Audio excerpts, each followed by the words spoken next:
I've been circling around this idea for a while.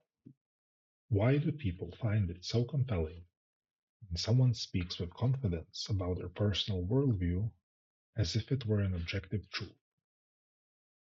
Not charisma, not authority, not expertise, just a tone of certainty.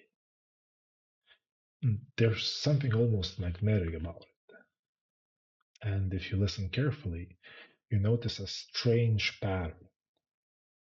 People start treating that subjective stance as if it reflects the world itself. So here's the question I want to explore. Why does confident subjectivity feel like truth? And why is it so hard for people to resist that pull?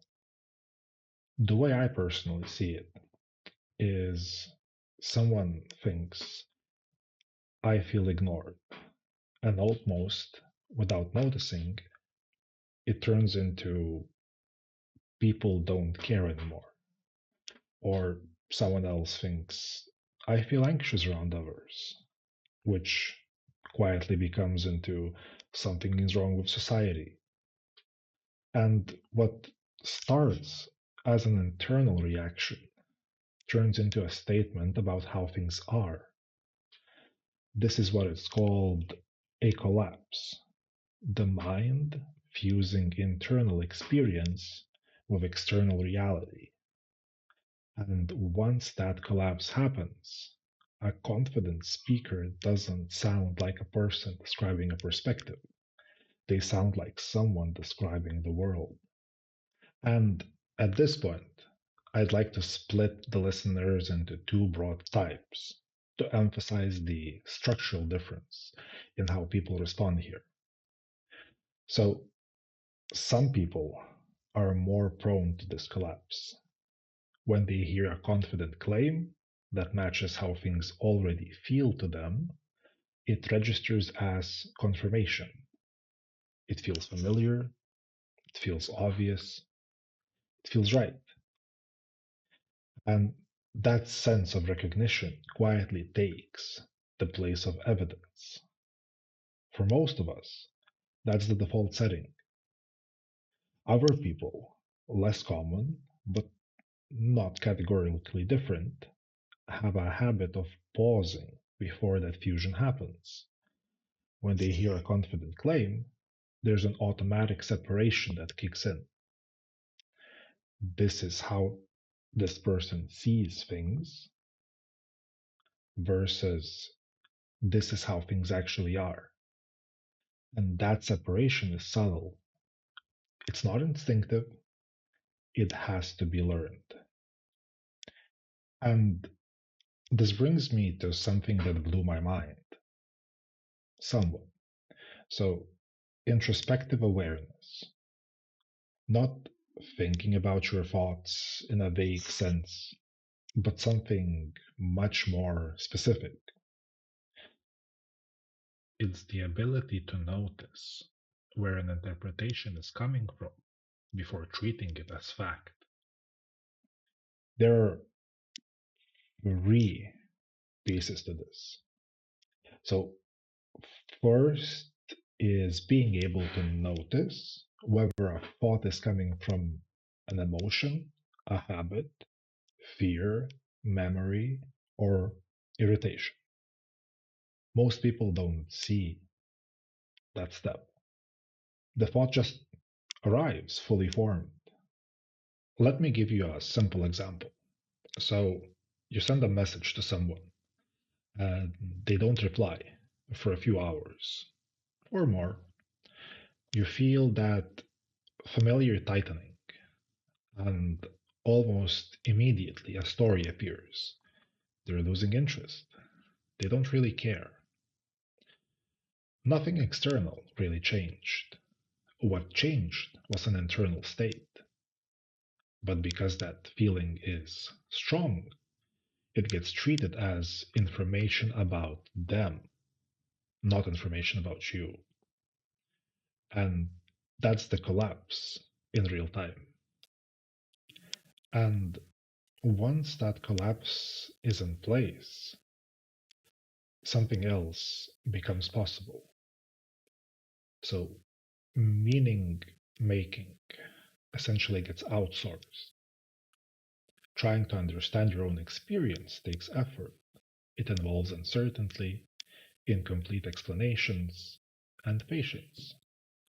So when someone comes along and confidently names what you're already feeling, it's a relief.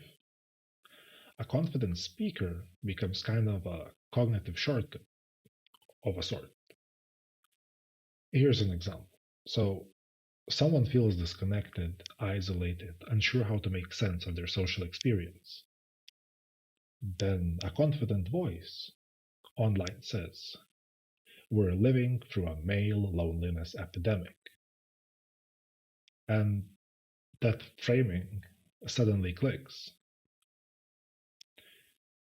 It wasn't carefully examined, but because it gives shape to a vague discomfort, it offers a ready made explanation.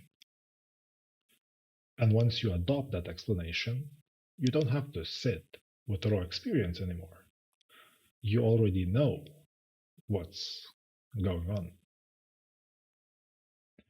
And there's another layer underneath this that matters a lot: how people build their identity. Some people build identity around beliefs. What they think becomes part of who they are.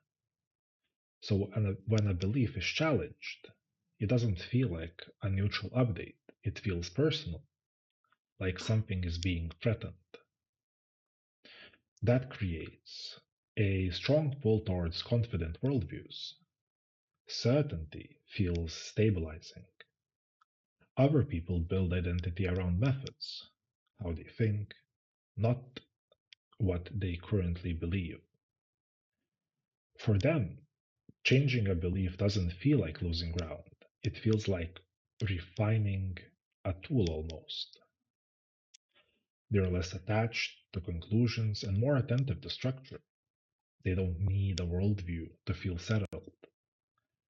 And that difference alone explains a lot of why some people are pulled in by confident subjectivity and others aren't. There's one analogy that I really like that helps clarify the difference between a lens and a landscape. So everyone sees the world through a lens shaped by experience, emotion, memory, and culture. But most people mistake the lens for the landscape. And if their lens feel tainted, the world looks tinted. And when someone else describes the world in the same color, it feels like agreement about reality, when it's really agreement about perspective. Another way to see it is like an echo of sorts. You've been hearing a thought bounce around inside your own head for a long time, and then someone else says it out loud. It feels like confirmation, but it's just your own thought coming back at you from the outside. And what interests me when it comes to this topic isn't answering this phenomena, but unfolding it. What happens when we start catching the collapse as it happens? What does it mean to build identity on method rather than belief? How do we train the reflex to notice when recognition is just recognition and not a description of the world? There's a lot here to untangle, and I don't think the process ever really ends. The more you see the lens, the more you realize how much of your world has been filtered by it. And that's the space I want to keep exploring.